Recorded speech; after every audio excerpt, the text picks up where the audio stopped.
Hi friend, ఈరోజు మనం చెన్నగిరి వచ్చాము.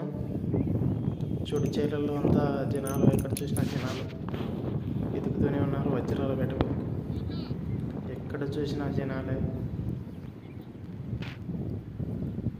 చాలామంది ఉన్నారు. వజ్రాల వేట కొనసాగుతుంది. వర్షం పడింది ఈరోజు. ఉన్నారు. పంటలు ఏమీ లేకపోవడంతో జనాలు ఎక్కువగా ఉన్నారు. అదే పంటలు ఉంటే ఎక్కువ ఎవరిని రానిచ్చేవారు కాదు కాబట్టి జనాలు తక్కువ ఉండేవాళ్ళు. ఇక్కడ ఈ తోటలో అయితే చాలా జనాలు ఉన్నారు. నిన్ననే ఒకటి 1,20,000 దొరికిందని ఇక్కడ అక్కడక్కడే వెతుకుతున్నారు జనాలు. చూడండి ఈ పెద్ద ఆయన ఎంత కష్టపడుతున్నాడో. వజ్రం దొరికితే చాలని లక్షల్లో విలువ చేస్తుందని అందరూ కష్టపడుతున్నారు. నా ఛానల్ సబ్స్క్రైబ్ చేసి, లైక్ చేసి, షేర్ చేయండి ఫ్రెండ్స్. కామెంట్ కూడా చేయండి. Please subscribe my channel LVR Olgos.